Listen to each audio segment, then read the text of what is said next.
G7 থেকে সামনের চাকরির পরীক্ষায় ১ নম্বর কমপক্ষে কমন পাবেন। কারণ মধ্যপ্রাচ্যে এখন যেরকম সংঘাত চলতেছে, এই অবস্থায় G7 এর একটি সম্মেলন হয় এবং এই সম্মেলনে হঠাৎ করে ট্রাম্প সম্মেলন শেষ না করেই সে আবার ওয়াশিংটনে ফিরে যায়। তো যে কারণে G7 থেকে একটি প্রশ্ন খুবই গুরুত্বপূর্ণ। তো আমরা আজকে প্রশ্নগুলো দেখি। তো G7 আসলে বর্তমানে এইটার সম্মেলন হচ্ছে ৫১তম সম্মেলন এবং এই সম্মেলনটা বর্তমানে হয় হচ্ছে কানাডায়। সো কানাডায় হয়, কানাডার হচ্ছে প্রিন্স এডওয়ার্ড আইল্যান্ডে হচ্ছে এই সম্মেলনটা অনুষ্ঠিত হয় এবং এই সম্মেলনটা অনুষ্ঠিত হয় ১৩ জুন থেকে ১৫ জুন। এটা খুবই গুরুত্বপূর্ণ। সম্মেলন কত তারিখে হয়? ১৩ জুন থেকে ১৫ জুন এবং সম্মেলন কোথায় হয়? হচ্ছে কানাডা। সম্মেলনের সভাপতিত্ব কে করেন? সেটা হচ্ছে কানাডার প্রধানমন্ত্রী মার্ক কার্নি।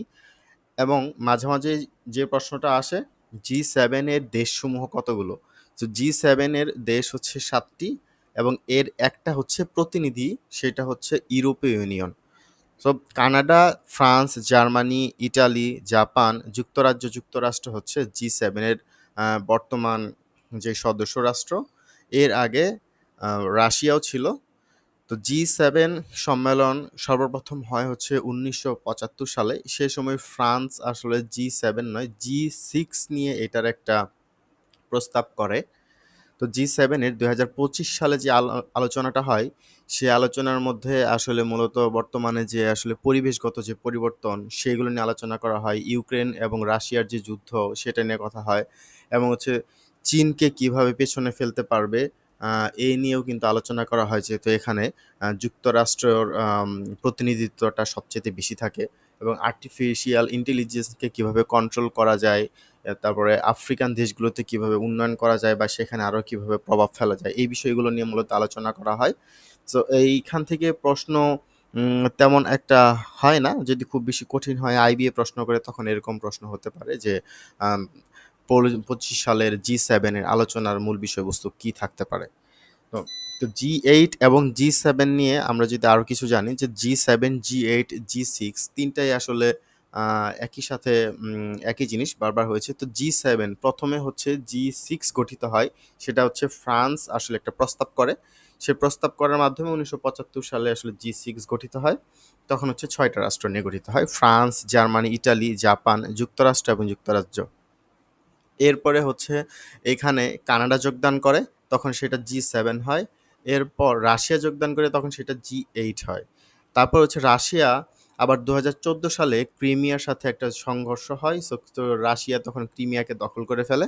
রাশিয়া ক্রিমিয়াকে দখল করার পরে তখন সেটা আসলে G7 G8 যে ছিল তারা আসলে জিনিসটাকে মানে না। তখন রাশিয়াকে আসলে G7 G8 যে সংগঠন এখান থেকে বের করে দেয়।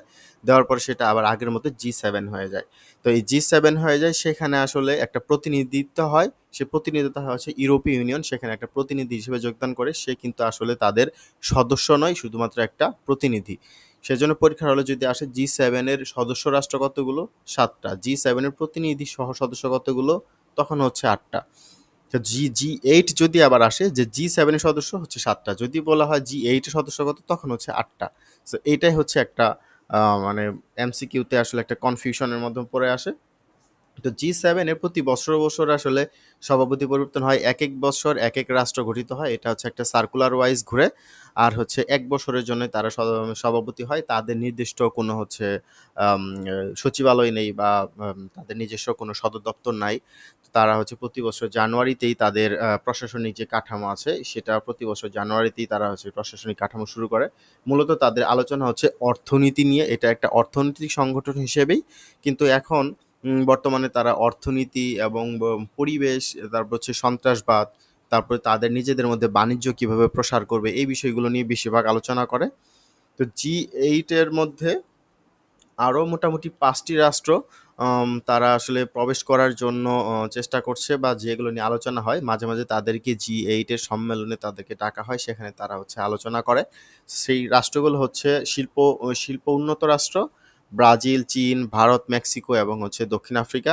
তো তারা মাঝে মাঝে এসে আলোচনা করে। তো এই হচ্ছে G5 এবং নিয়ে আলোচনা, G8 নিয়ে আলোচনা, যেটাকে বলা হয় হচ্ছে এই যখন এই ৫টা রাষ্ট্র একসাথে আসে, তাদেরকে বলা হয় G8+5। এটাকে হচ্ছে মাঝে মাঝে আউটরিচ 5ও বলা হয়ে থাকে। তো পরীক্ষার হলে এইটাও মাঝে মাঝে আসে। তো জি8 থেকে এই হচ্ছে গুরুত্বপূর্ণ তথ্য, এখান থেকে 1 নাম্বার অবশ্যই কমন পাবেন সামনের পরীক্ষায়।